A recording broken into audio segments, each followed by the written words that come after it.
Info for patient. अस्सलाम वालेकुम, मैं डॉक्टर लुबना जावेद हूँ और इन्फो फॉर पेशेंट के फोरम से मैं आपसे बात कर रही हूँ। मैं professor of obstetrics and gynaecology हूँ और Umar Hospital and Cardiac Centre Johar Town Lahore में प्रैक्टिस करती हूँ। आज हम जिस मौजू पे बात करेंगे वो गायनी का एक बहुत कॉमन सा इशू है। बहुत सी ख़वातीन हमारे पास इस मसले के साथ आती है। सो हम बात करेंगे आज माहवारी की कॉमन जो प्रॉब्लम्स हैं। हमारे पास आउटडोर में और हॉस्पिटल एडमिशन्स भी जो होते हैं उनमें से मेजॉरिटी पेशेंट्स को पीरियड्स के इश्यूज होते हैं।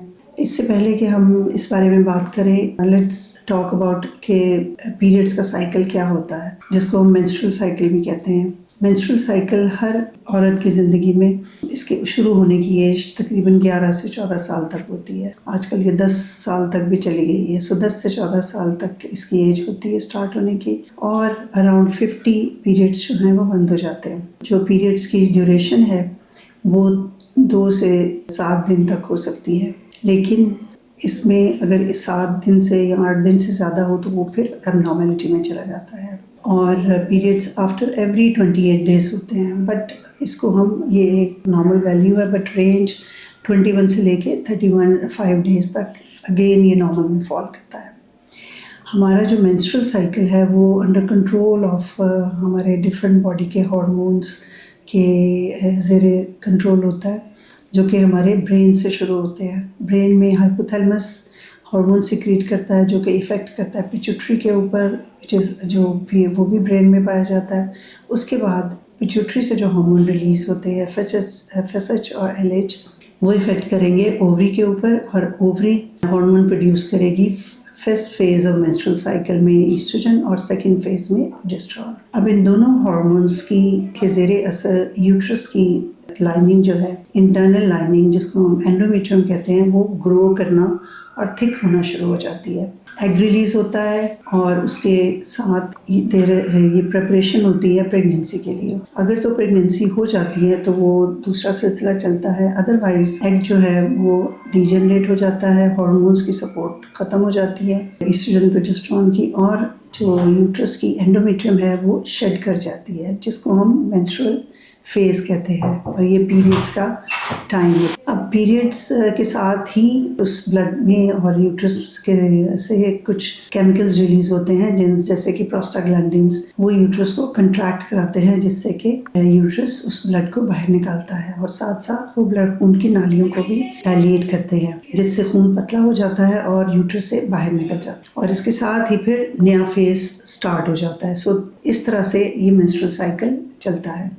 इसमें प्रॉब्लम्स आती हैं तो फीमेल को बहुत से इश्यूज क्रिएट हो जाते हैं। अब हम इसी को बैकग्राउंड को अपने नॉलेज में लेके आगे बात करेंगे, जो माहवारी में मुख्तलिफ किस्म की प्रॉब्लम्स हो जाती हैं। सो सबसे पहले हम बात करेंगे कि कुछ लोगों को माहवारी के दौरान ज़्यादा खून पड़ता है, जिसको हम मेनोरेजिया कहते हैं। तकरीबन 30% औरतों का होता है कि हमें जी ज़्यादा खून पड़ रहा है। अब ज़्यादा खून पड़ने से हमारा क्या मतलब है? जैसे कि मैंने कहा कि पीरियड्स की ड्यूरेशन 2 to 8 डेज है, और पीरियड्स के दौरान जो ब्लड लॉस होता है वो अबाउट 30 to 80 मिल्स होता है। अगर इन दोनों में ज़्यादती हो जाए, यानी 80 मिल से ज़्यादा ब्लड लॉस हो, क्लॉट्स आए, या हर घंटे 2 घंटे के बाद पैड चेंज करना पड़े, और या फिर उनके डेज बढ़ जाए, पहले जिनको 5-6 दिन ब्लीडिंग होती थी उसको 8-10 दिन होने लग जाएंगे, इससे भी ज़्यादा, तो ये मेनोरेजिया या खून की ज़्यादती के मानों में आ जाएगा। अब इसकी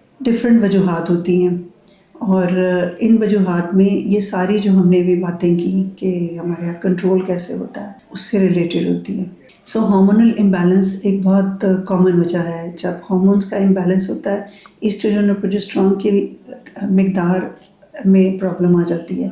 ईस्ट्रोजन ओवुलेशन नहीं होगी तो ईस्ट्रोजन ज़्यादा देर तक और ज़्यादा मिकदार में रिलीज़ होगी, जो कि एंडोमेट्रियम को यानी यूट्रस की लाइनिंग को ज़्यादा थिक कर देगी, और फिर जब वो शेड करेगी तो वो ज़्यादा थिक होगी तो ज़्यादा हैवी ब्लीडिंग होगी। उसके अलावा अगर प्रोस्टाग्लैंडिन्स जो कि यूट्रस को कंट्रैक्ट कराते हैं और वेज़ोडाइलेशन भी कराते हैं, अगर उनकी मिकदार भी ज़्यादा हो जाए तो उससे भी ब्लीडिंग हैवी होने लग जाती है। सो जिनमें एनोवुलेशन या एग नहीं मैच्योर होते, उनमें पीरियड्स हैवी होने का چانس بہت زیادہ ہوتا ہے. اس کے علاوہ کچھ اور پرابلمس ہوتی ہیں یوٹرس میں یا اراؤنڈ ہماری باڈی میں جن کی وجہ سے بلیڈنگ ہیوی ہو سکتی ہے. فار ایگزامپل یوٹرس کی رسولیاں، جن کو عام زبان میں رسولیاں بٹ ہم اس کو فائبرائڈس کہتے ہیں. سو فائبرائڈس بھی ایک بہت کامن وجہ ہے 30 to 40 ایئرس کی عورتوں میں بلیڈنگ ہیوی ہونے کی. اس کے علاوہ جن عورتوں کو انفیکشن رہتا ہے، پیلوس میں انفیکشن رہتا ہے جس کو ہم PID یا پیلوک انفلیمیٹری ڈیزیز کہتے ہیں، ان سب میں بھی خون زیادہ پڑنے کے چانسز ہوتے ہیں. اس کے علاوہ ایک اور پرابلم ہے جس کو ہم ایڈینومائوسس کہتے ہیں. یہ ان عورتوں میں ہوتا ہے، بچوں والی خواتین میں ہوتا ہے، اور اس میں یوٹرس کی جو مسل لیئر ہے وہ تھک ہو جاتی ہے اور اچھے سے کنٹریکٹ نہیں کرتی، جس کی وجہ سے بلیڈنگ کنٹرول میں نہیں آتی اور ہیوی بلیڈنگ ہوتی ہے پیریڈس کے دوران. اس کے علاوہ جن عورتوں نے کاپرٹی رکھائی ہوتی ہے ان کو بھی ہیوی بلیڈنگ ہو جاتی ہے. کچھ وجوہات باقی جسم میں بھی ہیں other than the reproductive system, جیسے کہ تھائرائڈ کی پرابلمس. اس کے علاوہ جگر کی پرابلمس. کچھ لوگ جو دوائیاں یوز کرتے ہیں جو کہ خون پتلا کرنے والی ہیں، ان میں بھی بلیڈنگ زیادہ ہو سکتی ہے. سو یہ کامن وجوہات ہیں جن کی وجہ سے ایک عورت کو ماہواری کے دوران زیادہ خون پڑ سکتا ہے. آئیے اب دیکھتے ہیں کہ آپ کو کب رپورٹ کرنا ہے ڈاکٹر کو. جب بھی آپ کو لگے کہ آپ کی بلیڈنگ نارمل سے یا آپ کی روٹین سے زیادہ ہو رہی ہے اور آپ اس سے ڈسٹرب ہو رہے ہیں، یعنی کلاٹس آئیں یا ہر 2 گھنٹے بعد آپ کو گھنٹے بعد چینج کرنا پڑے، یا آپ کے کپڑے سوک ہو جائیں، یا پھر بڑے بڑے لوتھڑے بلڈ کے آئیں، یا زیادہ دن تک رہے اور بند نہ ہو پیریڈز، تو آپ کو ڈاکٹر کے پاس جانا ہے. ڈاکٹر آپ کا تفصیلی معائنہ کریں گے یہ دیکھنے کے لیے کہ کیا وجہ ہے، اور اس کے ساتھ کچھ ٹیسٹ بھی چاہیے ہوں گے جن میں الٹرا ساؤنڈ ایک بہت امپورٹنٹ ٹیسٹ ہے. اس کے بعد پھر اس کا ٹریٹمنٹ جو ہے وہ اکارڈنگ ٹو جو بھی ریزن ہوگی اس کے حساب سے اس کا علاج کیا جائے گا. جنرلی جو ہم سمپل میجرز لیتے ہیں ان میں اینٹی پروسٹاگلینڈنس، کیونکہ prostaglandins is one of the reasons, تو اینٹی پروسٹاگلینڈن ڈرگس جیسے آئبوپروفین ہے، یہ بھی پونسٹن ہے، یہ یوز کی جاتی ہیں. اور اس کے علاوہ ٹرانیگزیمک ایسڈ جو کہ خون کو گاڑھا کرتا ہے، پتلا ہونے سے بچاتا ہے. سو یہ تقریباً تمام پیشنٹس میں ایز فرسٹ اسٹیپ یوز کیا جاتا ہے. اس کے علاوہ عام کانٹراسیپٹیو پلس ہیں، ہارمون کنٹیننگ پلس ہیں، وہ بھی یوز کی جاتی ہیں. اس سے سائیکل کا کنٹرول دوائیوں کے کنٹرول میں آ جاتا ہے اور بلیڈنگ ہیوی نہیں ہوتی. اس کے علاوہ پھر جو ریزن ہے اس کا علاج کیا جاتا ہے. فار ایگزامپل اگر تھائرائڈ کا ایشو ہے تو اس کو ہینڈل کیا جاتا ہے. اگر بلڈ تھنرز لے رہے ہیں تو اس کو دیکھا جاتا ہے کہ ضرورت اور بلیڈنگ ان دونوں کو کنٹرول کہاں کرنا ہے.